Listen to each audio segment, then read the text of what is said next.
从2000年穿越24年的时空，直接把一辆车开到我的车库里是什么体验？今天在说车之前，咱们先来一把回忆杀。大家还记得2000年那种蓝紫色带金点的北京牌照吗？京 EP 纯数字的号段。你们还记得紫色的车窗玻璃膜吗？在那个年代非常的流行。大家还记得那时候这车叫什么吗？那车不叫雅阁，这车叫广本。就是说你开什么车呀？开广本，脑子里出现的就是这车。当时写的也是广州宏达，不是广汽。2000年的时候，我的梦之车是它，捷安特的赤色火焰。有多少朋友还记得这车？当年998块钱的价格，真的是学生中的贵族啊，是吧？当时真的我想，我要能骑上它啊，等我30、40岁的时候，我能开上这，那人生就圆满了。除了都是梦之车以外，这俩车在当年还共同点，就是什么呢？撒手没。赤色火焰应该是最爱丢的自行车啊，无数的赤色火焰放学校门口一放学就没了。6代雅阁也是，我记特清楚，我有一个朋友的叔叔当年有这么一辆车啊，我们暑假还借过来开了一次，大学的时候，那车当时10万公里，他说我叔叔就开了1万多公里，这车丢了2回啊，第一回就被人偷走之后，后来又找回来，已经4、5万公里了。后来没过多久又丢了啊，又找回来之后就10万公里了。然后这车什么样？就是里面时时刻刻弄一大拐棍锁，说你们停车必须要把它锁死了啊，拧好了钥匙啊，那个挡把上用挡把锁，全都用物理锁锁得严严实实的。可见当年啊，他们都是最受欢迎的车，是不是啊？撒手就没。2000年的时候，由于中国加入 WTO， 咱们国家开放了汽车许可证制度，所以大家发现没有，那时候涌现出来一堆新车，是吧？像 B 级车这个。广本雅阁6代、帕萨特 B5、别克新世纪啊，包括小几样什么夏利2000、赛欧那一大堆。当时汽车突然变得丰富了，而且汽车的价格也突然变得便宜了。当时我记得特别清楚，这个车是29万8千块钱，当时是非常震撼的价格。现在听起来觉得很震撼的贵，是吧？当时觉得是震撼的便宜，因为在此之前啊，第5代雅阁也好啊，老的丰田佳美也好啊，其实那些车都是进口的，是非常非常贵的。啊，你买这么一辆真皮天窗自动挡的2点几升的日本车，都得40多万，在95、96年吧。然后到98年这辆车诞生，2000年开始在国内生产，29万8，当时是炙手可热，不是谁都买得着的，基本上全寿命周期内都是加价的。我记得当年是最少您要花4万块钱买副脚垫，你才能把车提走。啊，当年买过的大哥大姐们给补充一下啊，因为2000年的时候我还小，我还玩那个的。我印象也不是很清晰了。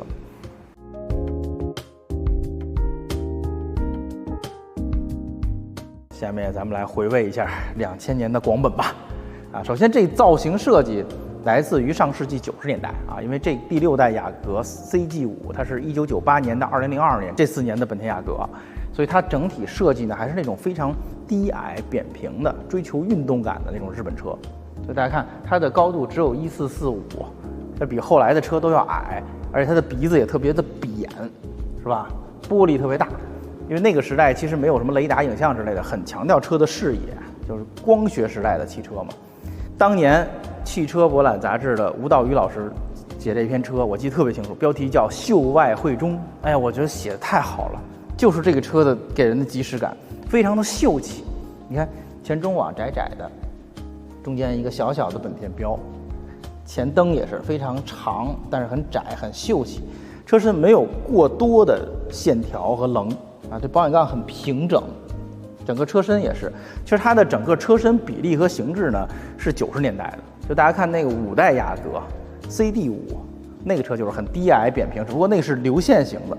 到这一代之后呢，车身变得有棱有角了，切面啊，毕竟接近2000年了嘛，追求一点时尚感，比那更简洁、更平整。是这么一个风格。这车的尺寸今天看起来依然不是很小，这车有4796的长度，接近4.8米，1786的宽度，接近1.8米，而且轴距有2.7米几，就现在看起来也不是 A 级车的尺寸，是吧？也比 A 级车略微大一点。这款轮毂大家还记得吗？特别经典，就它是鼓出来的，然后鼓出来的部分是拉丝的，夜里灯光一照会反光。这个当时也是很少这种拉丝铝的轮毂，然后3.0的那款是一个下凹的，比这更大气一点啊。当时那个轮毂还被用在了吉普2500上面。这车的侧面设计看起来也是非常的秀气是吧？前悬很长，车轮离车身很近。然后那个年代流行的就是很轻薄的设计，大家看 A 柱露出来特别窄，前挡玻璃往这边全景的圆弧 ，A 柱很窄 ，C 柱也是这样，后挡玻璃也有一个圆弧过来，就很秀气，不像后来的7代就很厚重，是吧？然后整个的腰线也是压得很低，从前到后的一条直直的腰线，带一个鼓出来的防擦条。这个你别说，效果还真挺好，因为它鼓出这么多的话，侧面车一磕只能磕到它上，磕不到车门上。然后那个年代日本车流行的上翻式的门把手，今天又重新流行了，是吧？那个低风阻的车倍儿平，然后上掀式的机械门把手，整个车窗做了一个黑色的通体设计，让它显得更大、更简洁，带一圈镀铬条，非常经典的90年代的日本车的设计。就在这一代车上，其实车鼻子还是非常明显的，有个折线，后尾也是非常清晰的。这是90年代的风格，到2000年以后7代的时候，就是变成楔形车身了，前挡玻璃和鼻子基本上在一条线上，是一大楔形，是吧？这样的车现在也不多见。这侧面还写了一个绿色环保车，只能使用93号以上无铅汽油。哎呦，这太有年代感了！就大家回到99年的时候，好多车还是化油器的呢。99年电喷令嘛，等于这车是电喷，并且带3元催化的。它能达到国2标准，所以写上点，而且必须得用93以上的无铅汽油，有铅汽油那个3元就中毒了，这是太有时代感了。这车后尾设计真是太好看了，当年我就这么觉得，现在在这看依然这么觉得，就是它特别简洁，没有任何多余的曲面啊、线条子都没有，但是比例把控的极好。大家看车牌这位置，基本就是黄金分割这条线，一个平整的机盖直接折过来，然后尾灯翘起来点，折直感。有点当年那 NSX、S2000 那后尾那种感觉，是吧？非常的和谐，非常的秀气。这尾灯用今天的眼光看起来设计的非常精巧，它从车身侧面就延伸过来了，然后一直过来之后，看到牌子槽里面一直延伸，就有点那贯穿式尾灯的意思，是吧？然后白区在上面，黄区在下面，亮转向灯的时候白区亮，掀起一点，真的当年是用了心的。然后后半杠没有任何多余的装饰，它的锁孔在灯里边，写广州轰达，原汁原味儿。这辆车简直就是从2000年直接开过来的。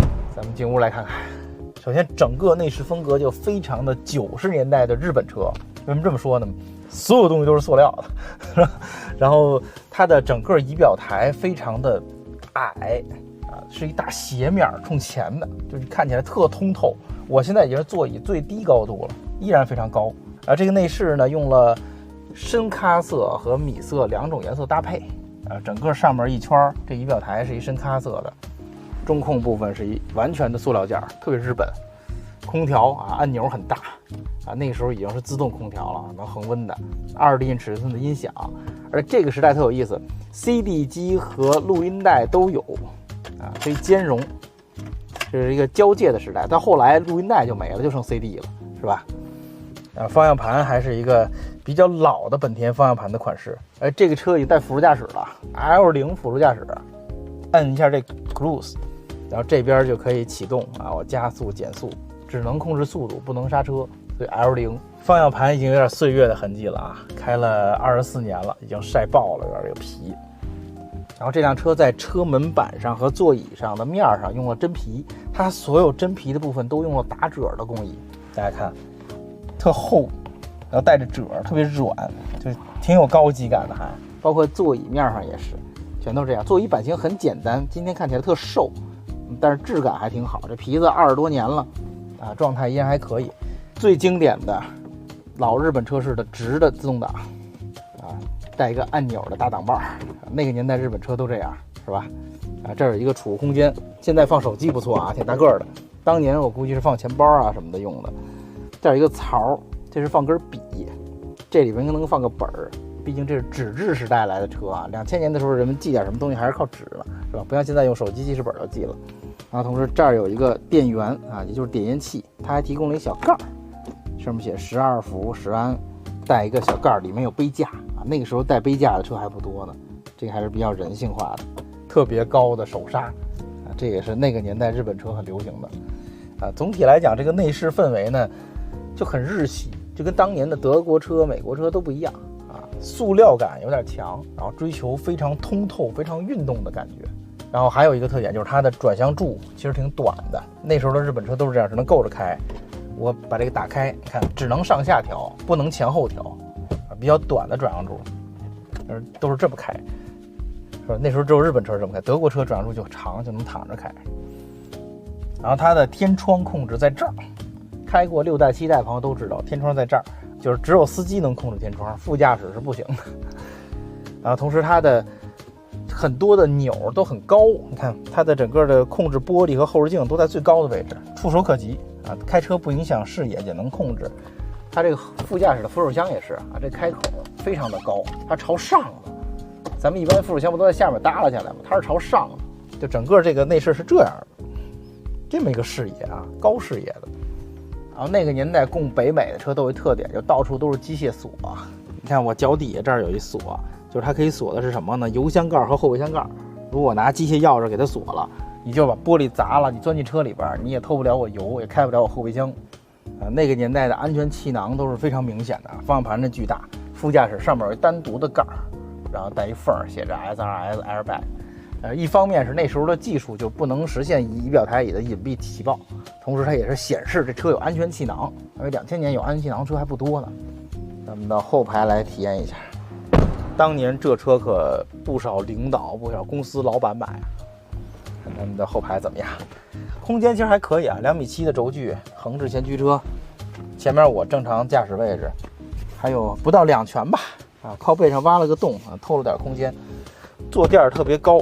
挺能担住腿的，但是头部空间就有点不太够，这挖这槽这儿还行，带天窗的地儿就不太行了啊。当年的车嘛也就这样了。然后这个后排座椅版型特逗，它做了一个大坐垫，一体的，别像后来的车都是分俩，是吧？它做了一大的。后排有什么配置呢？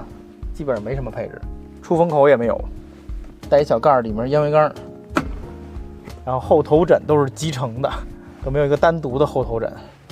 阅读灯倒是不少啊，这儿有一组灯，开一下，哎，黄黄的小光，这儿有一组灯，然后中央有个扶手，打开之后有俩杯架啊，当年这车有这么多杯架还挺超前的，能直接通到后备箱拿东西，这也带锁的，而整个这个后排是可以放倒的，上面也有个锁，也是靠车钥匙才能放倒的，也就是说你把这都锁严实了之后，就算有人砸玻璃进了车，后备箱、扶手箱、油箱它都开不了，这防盗意识还是可以的啊。咱们来打开这发动机舱回味回味，没有液压杆啊，撑杆的。当时日本车就是节省，是吧？发动机2.3升 VTEC 发动机，它的布置基本上在前轴跟前轴在一条线上，整个车前悬留得很长，缓冲区其实挺大的，前面防撞梁有水箱。到发动机就出挺大事故，应该都撞不着发动机。日本车的机舱就是显得比较零散、比较凌乱，但其实特别好维修，它所有东西全露着。你看，所有的液盖啊什么的都非常好换，包括这几个机脚都露着，前机脚特好换啊，所以它比较便于维修。而且在欧美这种地方，很多人都自己修，这个车都可以搞定，它没有特别扭的东西。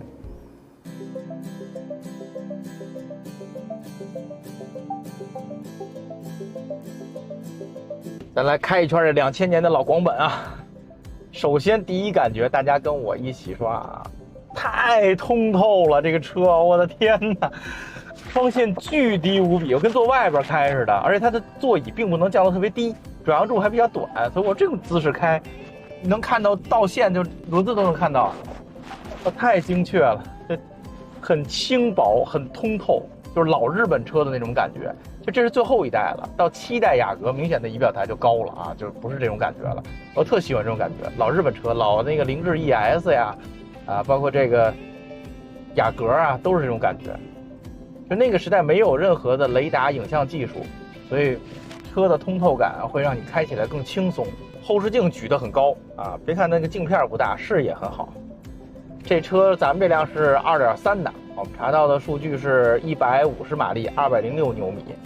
同时还有2.0的啊，那个居然152马力，196牛米，还有一款3.0的啊 V6，那个车是200马力，264牛米，那就比较猛了啊。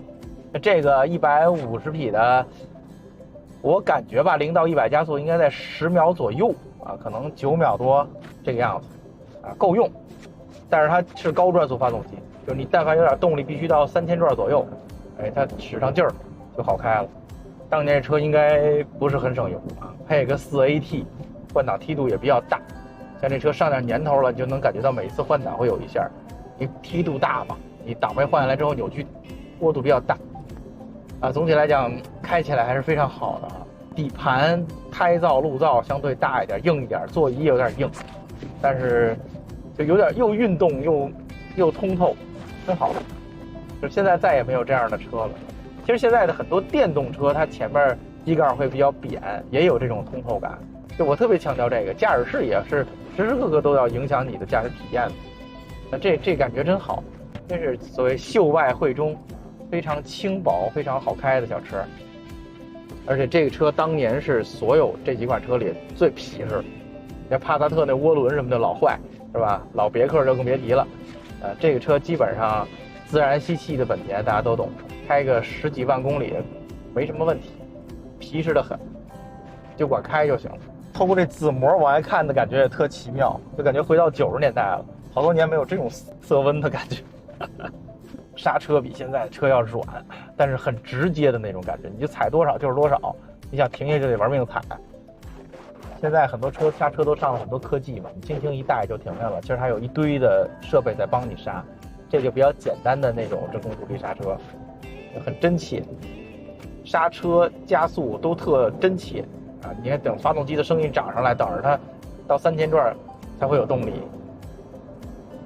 转向是纯液压的，低速有点沉，高速正好，不轻不重，比德系车还是要轻一点，比那高尔夫宝来那种车。总体来讲，即使是24年后的今天，我觉得开这车体验依然挺好，让我天天开这么一个车一点问题都没有。真羡慕当年能开这些车的叔叔阿姨大哥大姐们啊！这是24年前得多美妙的体验啊！这是人生巅峰啊！当时关上车门，我又回到了2024年，这就是今天带大家一起回味的2000年的6代雅阁。哎，时间过得真快啊！转眼24年过去了，天哪，我都快40岁了啊！当年我是站车边看这个车的人。当年其实拥有这车的人并不是我们现在的80、90后，80、90后我们只是万一老爸混得好，或者单位有这车，咱们能蹭坐一下，是吧？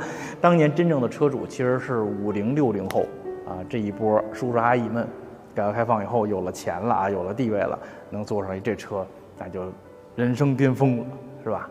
可以说在当时进到中国那一批车啊，包括这个6代雅阁呀、帕萨特 B5啊，包括别克的新世纪，6代雅阁是性能最好、最省油、最不爱坏、最好用的，所以当时卖的也是非常的好啊，30多万的价格。我看到了一张照片，2002年的时候，他们就已经卖出了10万辆这个车啊，从99年开始卖到02年啊，当然3年才卖10万辆，现在看起来是好小的一个销量，是吧？在当年就很厉害了，因为大家算算当年的购买力，落地30多万什么概念？那北上广30多万都能买一大房子了，是吧？所以说，我觉得当时丰田已经急疯了。看本田99年就来中国大卖啊，丰田05、06年才来，是不是？这损失多少个亿啊？是不是？这辆车呢，其实跟我们之前拍的车比起来，车况并不算那么特别极品的收藏级的，但是我觉得它贵在真实真切。它就是一辆从2000年一手开到现在的车，将近20万公里了，还带着当年的蓝紫色的带金点的车牌，还贴着这紫色的车膜。见到它，我一下就回到了当年那个时代，这其实也挺可贵的。我记得当年就看那汽车之友后面那个车主调查，很多人提了这个车1万公里、2万公里，说自己的体验，哎呦，好羡慕呀，好幸福啊！说实话，现在这种老车越来越难找了，现在的报废政策。将近2万块钱的补贴，这种车大量的都被报废掉了。非常感谢我这位朋友能把这辆车从2000年一直开到了现在，让我们能重温了这段历史。感谢大家收看这集的白话汽车，咱们下集再见。哎，白老师，这是什么？哎，这你就不知道了吧？这是当年北京的自行车牌子。就那黄牌之后流行过这么一段，是一不锈钢的一个扎带似的，扎在车上。当年流行的几样东西，这个锁，这个是坏了啊，应该是一个那个锁，可以这样 U 型锁，在这儿，这都是当年很流行的。哎，对，我全网征集一下，谁能帮我找这车配件？这辆车其实特别新，是我从一个阿姨家买的，当时他们家闺女刚买这车没多久，去英国留学了，没怎么骑。但是它现在的塑料橡胶件不行了，大家看轮胎已经就打不上气儿了，都已经完全老化了。我想找个这种赤火的外红内黑的轮胎，包括这个换挡这块也是，这个橡胶已经糟了，还有这个把套，我就想保持它原汁原味儿，不想改成别的。不知道有没有朋友能找着这20多年前捷安特的库存配件啊？帮我找找。